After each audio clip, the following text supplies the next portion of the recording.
So did I finish the pair of socks for my husband that I've been working on?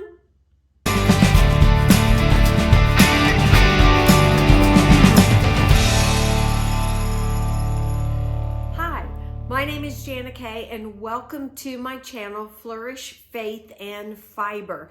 I am so thankful to have you here. Welcome in, and I sure hope that this video and other of my videos inspires you to be creative and then encourages you in your faith and in your walk with Jesus. And if you don't have a relationship with Jesus, that I hope you get to learn more about him as well.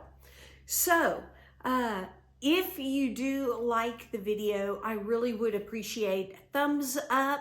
I love connecting with you all in the comments, so please leave comments below. I do appreciate them. So it is a fiber related craft. I do crochet, learned how to knit, learning how to embroider, and I do like to sew as well. Although since we are moving back to the US, I have packed my sewing machines and all my fabric away. And so, but more about that in a little while. So let's get started and find out whether I finished the socks or not. All right, so let's talk about finished objects. Is my socks for my husband one of those? And the answer is unfortunately no, but I'm very close, and I'll talk about that in just a little while. I do want to talk about the objects that I did get done. So this year I have decided to participate more in, it's called #TWMT, Things We're Making Thursday. I know that Heather at Strings and Threads was maybe one of the people that started this make-along series last year, along with some others. I think Jess at J Hook Magic and some others. But there's now a huge group that are joining in. Many post on their Facebook group page, and many do talk about them. Those that put out content on YouTube talk about what they're making. And so this month was, I was going to say Turkish, Tunisian crochet, trying out Tunisian crochet. Now, I tried out Tunisian crochet a while back, and it is usually in my nature not only to try something, but to go all out. So I tried Tunisian crochet, liked it, decided to do a blanket, and it all went wrong. It went wrong with the stitch count, and I just ripped it out, gave up, said, oh, I don't like it. Ended up just recently giving a friend of mine my Tunisian crochet hooks. So I didn't have any, but I thought, you know what? I need to try it again. And this time I'm not going to start with a blanket. I'm going to start with a smaller project. And so I went really small because, as I said, I had given my Tunisian hooks away. So I have some boy hooks. Some are the modern ones, some are the more vintage ones. But because the hooks I use are the tulip crochet hooks that are ergonomic, so the shaft is not very long because you get to the ergonomic handle part of it. And so I pulled out one of my vintage boy hooks. It was the G hook, whatever millimeter size that was back in the days. I think even the millimeters of them have changed, but I pulled that out and thought, I'm going to do something small. And I did. I made a face scrubby cloth, and this is what I made. And actually, I made 2 of them. So this was my things, hashtag Things We're Making Thursday, or hashtag TWMT project. So I made 2, and they are quite scrubby because Tunisian crochet it's like pearl bumps on the back. So that's the scrubby part, and that's the cloth part. And that's what I made. And then I added a little bit of embroidery. And these are either detached chains or lazy daisy chains that I made. This is what the back looked like. I tried to keep it as clean as possible on the back. And so I made 2 little washable face scrubbies or face cloths, not for washing your face, not the drying part. And I actually enjoyed it. I think they came out really nice. I did add around the sides because it does curl quite a bit. I added a single crochet border around it, and then I did block it so that it wasn't quite so curly. The single crochet border helped, but blocking really did keep it from curling.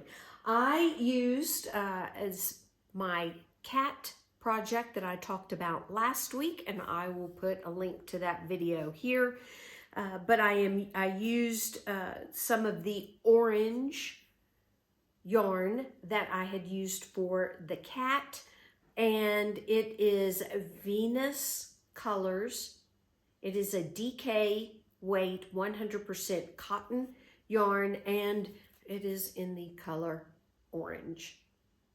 And it is, I read the label, but it is hand dyed in South Africa, and it gives people work, and they're able to not only provide for themselves, but their family and extended family through the hand dyeing, the not spinning, but when you wind the balls, the cakes up, all of that gives them work to do, and provides an income for the people of South Africa. And their yarn, whatever they wash it in, smells so nice. I hate to use the washcloth and wash it in my own laundry detergent because I'm afraid it will take away this amazing smell. This yarn smells great. So yeah, I used, as I said, the Vintage Boy hook. It is a G hook.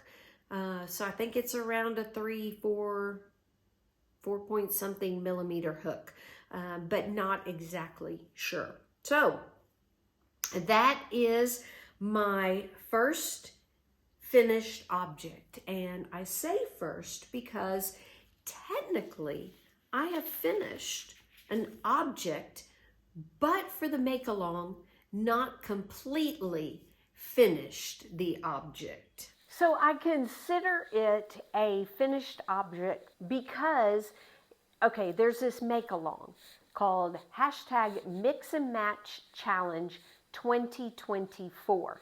And it is started by Cassandra at Craftably Ever After. And the idea is to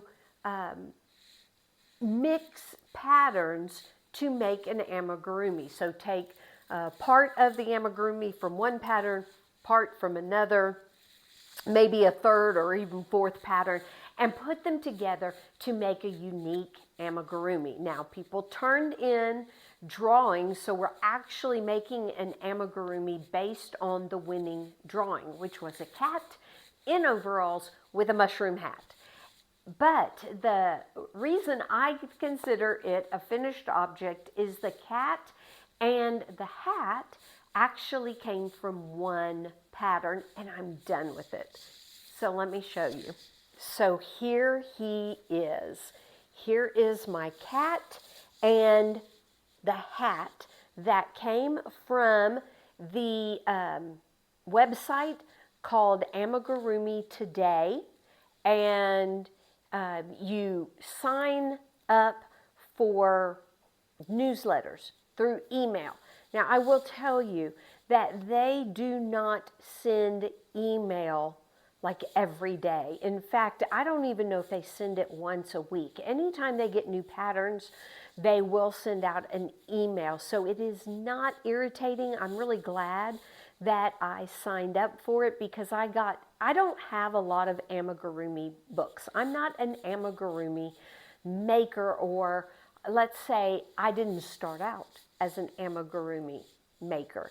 And so it's a way I've made 2, 3 or 4, counting this one, patterns from that website. I know I made a bat and I made a crab, made the cat. There may have been one other one, I can't remember. But anyway, I am absolutely in love with this pattern. It was amazing. I made toes for the first time, thumbs on the finger for the first time, and I think he's so cute. I did use the embroidered eyes that Cassandra at Craftably Ever After designed. She has a tutorial, which I will definitely link in the description box below. And yeah, I really love the way he turned out. Now, the nose and the mouth were part of the pattern, and then of course the hat was also part of the pattern. Now, it is supposed to be a mushroom hat, so I've got to then mix and match and add my own circles to his mushroom hat, and I might add something else to his hat. But really love it. So the only problem that I have, well, you can tell, it's not a problem with the pattern, but you can tell his neck is a little wobbly. So I went to a local yarn shop many years back where I lived before we moved to where we are now in Johannesburg, in Joburg. And I got some polyfill. And it was real stiff polyfill, and it ran out because I have made a few amigurumi. So it ran out because he just gave me not a bag, he just gave me some that they had in the shop. He actually just gave me some, and so I went to my local yarn shop near where I'm living now and bought a bag of polyfill. It's a lot softer. The first one that I had was very stiff. In fact, it really was hard to almost pull apart. And this is just like candy floss, or cotton candy, as it's called in the U.S. And so I really wish I had had the stiffer one to kind of combine, because the nice soft one really makes him like squeezable, so soft, but it has made his neck quite wobbly. If I could have put that thicker polyfill, the pattern did say you could put like a Q-tip, a cotton swab, down in the neck and also in the legs. I don't have a problem with the legs. The only thing I would have done different about the feet is maybe cut out cardboard to put at the bottom so he could stand, but I wasn't planning, or I'm not planning on making him stand. But I do wish I had had the thicker, stiffer polyfill to go up there, which makes me consider that when I get to the U.S., I want to look for both kinds of polyfill or something similar. Maybe it's not polyfill for amigurumi, but maybe for proper like sofa couch pillows that I want to look for. But anyway, other than that, I love the pattern. There was a second thing, and that is the pattern only tells you where to put the safety eyes, what row. Doesn't tell you how far apart to put the eyes, and didn't tell like where to sew the tail. So I just guessed a good spot for the tail, where exactly to sew his belly on, where to put the arms on. I just looked at the picture and went from there. So it probably, they classified it as an intermediate pattern. I wouldn't classify it as intermediate, except that they don't give those details about the sewing. There's no details also about when to stuff the body parts, or if you even stuff them. So like the arms, it was make the arms and then you crochet at the top of the arm, crochet it together. Well, it didn't tell you to stuff the arms before you crocheted it together. And so I think if it had had those details, it could have been very beginner friendly. But anyway, this is, I call it my finished object because I finished the pattern from amigurumi today. Now it's up to me to mix and match and find a pattern for his blue overalls and for the circles, or I may just make up my own for the circles to the mushroom hat. So there is my cat, my amigurumi cat, and I think he's adorable. I love him. And when I did Cassandra's, you can see when I did Cassandra's, embroidered eye, I used green. I just thought that an orange cat with a red hat needs green eyes, so I gave him green eyes.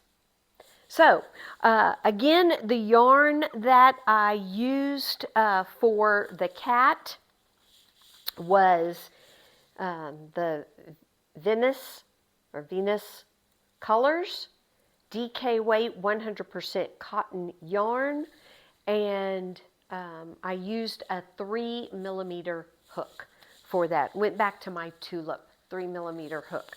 For his eyes, I used Shakameyer Catania, and it is also a 100% cotton. It is a 2-weight yarn, and let's see if this has the color, is a number. So I'm going to show you this label. This is not the color, but Moya is another hand-dyed yarn here in South Africa. And it is, this is 100, I think it's 100% cotton.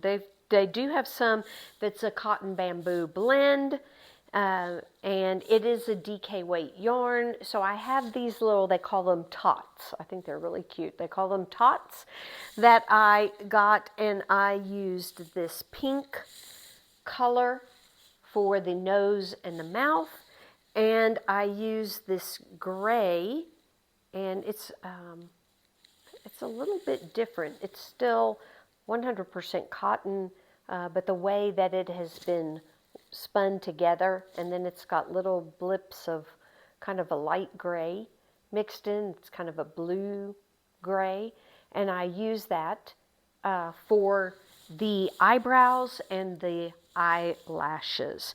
And then the white parts were also the Venus colors that in the colorway white. For his hat, I had this scrap sparkly red acrylic. I know it's acrylic yarn left over from when I did some Christmas decorations. I made a garland of stars, and this was what was left over. I'm not sure if it is the charity colorway, if it's the South African basic acrylic yarn that I use or not, but it is a DK weight acrylic, 100% acrylic yarn that I used for the start of his mushroom hat. I tried a cotton that I had and I didn't like it. It was coming out really stiff because it wasn't the Venus colors, or the Moya yarn, and so I changed over to the acrylic yarn for his hat. I am going to use the Venus colors in the colorway blue, and it may have another name, but when I'm completely done with him, I'll let you know the colorway name of that yarn, but I'm going to use it for his overalls. And I'll continue to use the white here, the cotton, for the mushroom, to finish the mushroom hat. So, a finished project and yet a whip as well. So, let's move on to other works in progress. All right, here it comes. It is the sock. The sock that is taking me such a long time. But this week, on Sunday, we left to go on safari one more time at a game reserve to see animals. We got up very early in the morning for game drives. And yeah, it was so much fun. We saw so many animals, and I can actually say I was woken up in the middle of the night by an elephant outside our room. It was eating and tearing up the bushes and the trees, and so loud. Yes, they walk very quietly, but when they eat and when they rip up those bushes and trees, they are quite loud. And so the first night there, I was awoken up by an elephant. How many of you have been woken up by an elephant? Anyway, because of that, I did work on the sock in the car there, and on the way home. Bumpy roads kind of made it a little hard to do, but I have made it to the toe decreases. So I am done with the foot and on the way now to the toe decreases. So this is the last marker for the 70th round from when I picked up the gusset stitches. There's 5 extra rounds, and now I have done 1 round of toe decreases and going to have this finished. I will have this finished. It will be washed, and I also, with the leftover yarn from all my socks I am making, I make an 8-round granny square to add to a scrappy granny square blanket.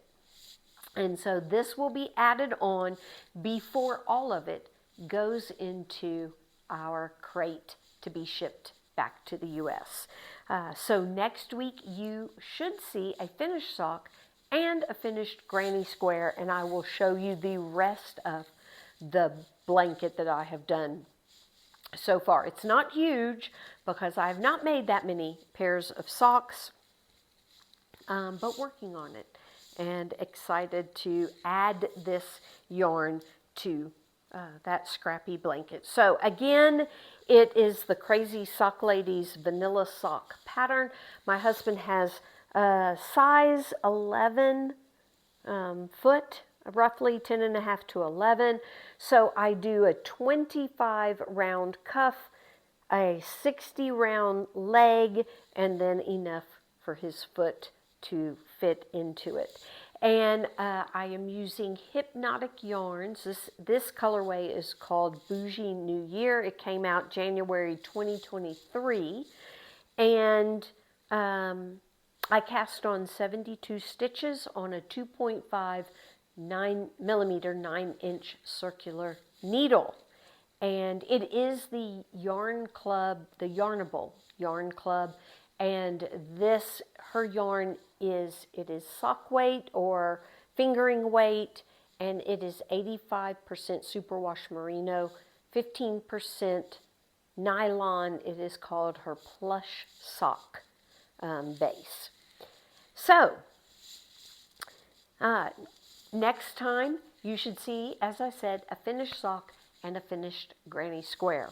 The last works in progress I am still working on the 2 projects I am doing for the hashtag Hooking Up with Books, again with Cassandra at Craftably Ever After and Caroline at Caroline for the Love of Crochet. They are crochet besties and love to read books as well. So every other month we read a book and make a project. And I'm making 2, And we'll talk about that in the video that comes out in the middle of May, because May 15th is when we put up our projects and start reading a new book.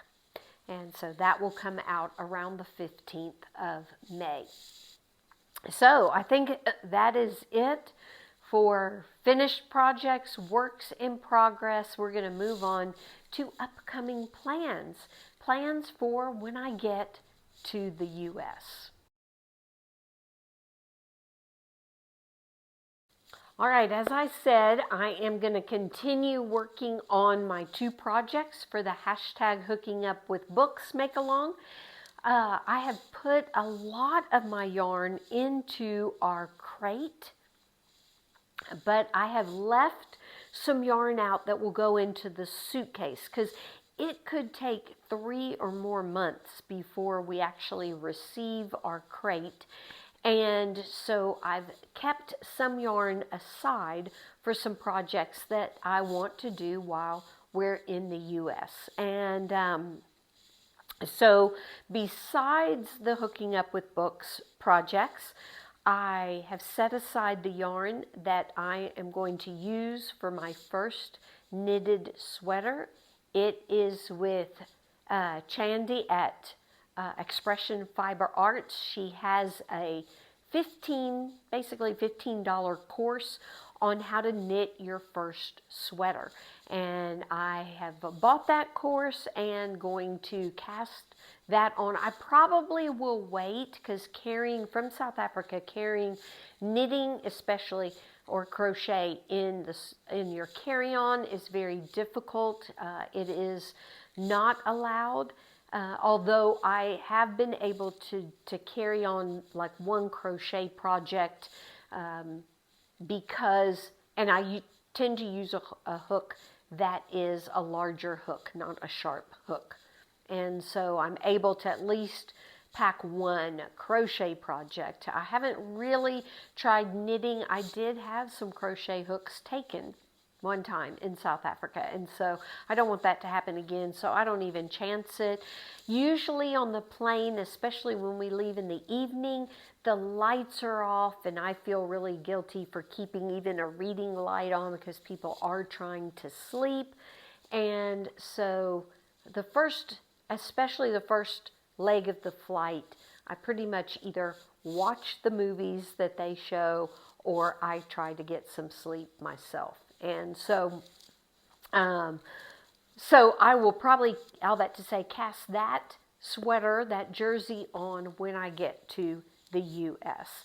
I'm saving also some yarn for a summer lightweight lacy cardigan that I want to make to use in the summertime. I made one for my mom for Christmas, and the yarn that I use, I really liked it a lot. So I bought some similar yarn here. It's actually a Turkish yarn that is shipped here by the people that run the shop. So I bought that. It's very similar. I made my mom's in blue, and the color way I'm using is a gray color, because I want something pretty neutral that I can just throw on when the air conditioning, I know in the U.S. the air conditioning is going to be too much for me. And so throw that on. So I plan on doing that. And I want to start a new kind of mini series on crocheting wearables. That crochet is worthy of the hand-dyed, fancy, fingering weight, bougie yarn. And I've got some patterns that I have been wanting to make, some new patterns that I have found in crochet for wearables, and plan on doing a series on that. It may end up being longer than I think as we go through each of the different, or as I go through each of the different projects. So looking forward to starting that series when I get to the U.S. So that's it for upcoming plans. Other than packing, I'll stick a few pictures and a video in of what is going on with packing. But basically, we have taken some things out. We're having a few open house days where people can come in, and the things that we are not taking back to the U.S., they can come in and grab. Most of it we are going to be giving away because we've had it for so long and gotten so much use out of it that I just want to share it with people that are excited to use it, and that it will, in a sense, be helpful to them. And then we have created or gotten some boxes packed, and got a lot more boxes to go. But thankfully, the company moving us, whatever I don't get done, and especially fragile and breakable items, they will take care of, which I'm very, very grateful for. So that is what's going on with our moving overseas. And so now for our Bible study. So I normally do Discovery Bible Study. We're working through the book of Luke. I will put a link to the playlist here, and you can check those videos out as we have gone through the book of Luke. I will also put a link here to what is Discovery Bible Study. But for today, I just want to share some thoughts that I had as I worked through a chapter in the book of Joshua. That's the book that I'm doing in my personal time with the Lord. I've been going through the Old Testament, started a year and a few months ago, going through the Old Testament. I'm in the book of Joshua, nearing the end of the book of Joshua, and just came across a verse, really, that stood out. So I thought I'd share my thoughts on that verse with you. So the verse is from Joshua chapter 19, it's verse 47, and it says, this is the Christian Standard Bible, "When the territory of the descendants of Dan slipped out of their control, they went up and fought against Leshem, captured it," and then it skips some parts, and then it says, "and renamed Leshem after their ancestor Dan." And the reason this stood out is because I live in a country where a lot of people have names that have a specific meaning. People are named after the word love. People are named gift in their own language. I've seen people named beautiful or beauty. And names are given with a meaning. My husband knew of a man one time whose African name meant not another boy, which may be a good thing or not. But names mean something here in South Africa. Your name may mean something. I'd love to know what your name means. I was named after my mom and her best friend from university or college. And the word Jana actually means, in Hebrew, God's, or a Hebrew form of it is God's gracious gift. Would love to know, does your name have meaning, or were you named after someone that in your parents' life was very important to them? But in the Bible, names represent character or purpose or hope, a hope for your child, or was named for family. Names instill in many ways a sense of culture. And in the Bible, God changed some names because their purpose or their character changed. For example, Abram was changed to Abraham to be a father of nations. Sarai was changed to Sarah. Jacob, the the descendant of Abraham. His name was changed to Israel. He had 12 sons that would become the 12 tribes of the nation of Israel. Daniel is a Jewish name. His name was changed to Belteshazzar when the Babylonians came in and captured Israel. And he went from the L in Daniel being God to named after God Bel in Babylon, hoping to change the culture, Daniel's culture, hoping to erase his Jewish Hebrew culture and indoctrinate him into Babylonian or Persian, I think Persian, Babylonian culture. The same for Daniel's three friends, Mishael, Azariah, and Hananiah were all renamed. You would know them maybe better as Shadrach, Meshach, and Abednego. And Simon, Jesus told Simon that his name would be Peter because on this rock he would build his church. Saul, when he met Jesus on the road to Damascus, became Paul. So names are important. And in this case, to instill Israel's culture, when the tribe of Dan took and captured Leshem, they changed the name, in other words, changed the culture to the tribe of Dan, to the ancestor Dan's name. And as I thought about that, I have the name Christian. Sometimes Christian is used in, I would say, like a haphazard way.